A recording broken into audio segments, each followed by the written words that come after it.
Ya kadang-kadang kita bertanya, Pak, kenapa kok sekarang cari uang itu susah? Ya kenapa kok kita bisnis itu sekarang sepi? Nah sebenarnya tidak ada yang susah, tidak ada yang sepi. Kalau kita mengenal persis apa karakter uang atau apa sifat uang.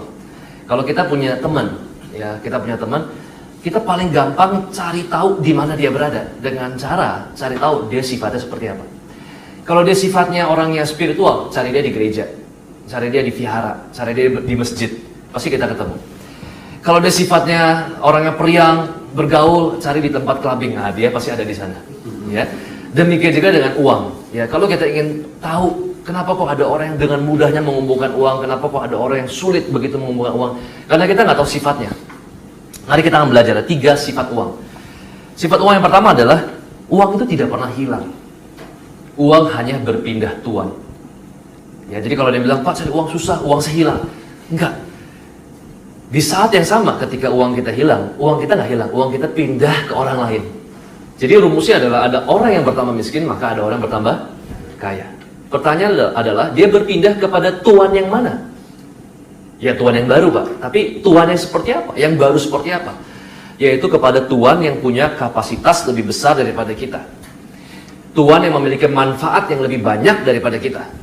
Jadi kalau kita sudah tidak ada manfaat lagi, ya maka uang kita akan pindah kepada orang yang punya manfaat lebih banyak. Contohnya lagi adalah taksi konvensional dengan taksi online. Kenapa uang pindah ke taksi online? Karena manfaatnya lebih banyak. Jadi kalau kita sudah mengetahui karakter yang pertama, jadilah orang yang bermanfaat. Ya. Yang kedua adalah sifat uang yang kedua, uang itu tidak setia. Jadi walaupun Anda sudah jadi tuan yang bermanfaat, master yang bermanfaat ketika uang datang ke dalam kantong kita, bukan berarti itu selamanya. Ya, ingat tidak selamanya, ya. Tidak ada titik aman. Ya, tidak ada titik aman. Jadi Anda perlu terus inovasi. Ya, jadi kalaupun hari ini kita ingin berubah, ya jangan kita berubah pada saat kita sudah mulai menurun. Jack Welch pernah mengatakan, bapak manajemen dunia, perubahan yang dilakukan ketika kita harus berubah adalah sebuah keterlambatan. Ya, Jack Welch adalah bekas CEO dari perusahaan GE atau General Electric. Ketika Jack Welch menjadi seorang CEO yang baru diangkat di GE, pada saat itu GE sudah menjadi 10 perusahaan terbesar di dunia. Kemudian begitu diangkat, dia memberikan opening speech, dia katakan GE harus berubah, kalau tidak pasti akan punah. Saat itu ada ratusan ribu karyawan GE menganggap skeptis pernyataan CEO baru yang dianggap caper ini. Ya namanya juga CEO baru, pasti dia mau ngomong apa yang dia mau ngomong. Nyatanya benar. Ya akhirnya Jack Welch melakukan banyak perubahan. Yang tadinya sistem karyawan pintar goblok penghasilan sama, ya dibuat akhirnya sistem ada reward and punishment. Jadi yang membuat reward and punishment pertama adalah yaitu Jack Welch. Akhirnya banyak karyawan yang nggak suka, ada yang keluar, ada yang masuk, ya tapi lebih banyak yang keluar.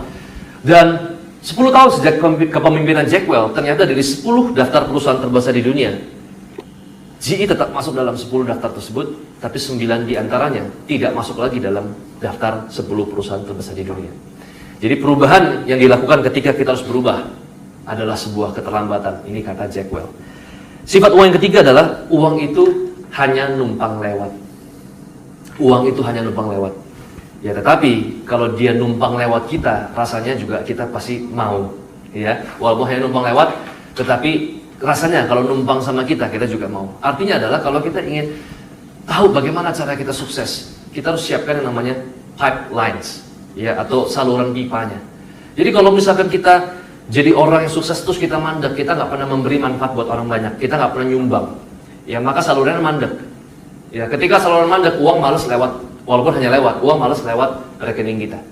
Ya, uang malas lewat kehidupan kita. Tetapi kalau misalkan pipelines kita, saluran pipa kita itu ngakar kemana-mana. Ya, sumbangan anak kanker, ke gereja, ke panti, ke masjid, ke vihara, ke sosial, dinas sosial dan lain sebagainya. Pipa kita mengalir kemana-mana. Uang akan memilih untuk numpang lewat sama kita. Kenapa? Karena dia tahu pipeline-nya tidak buntu.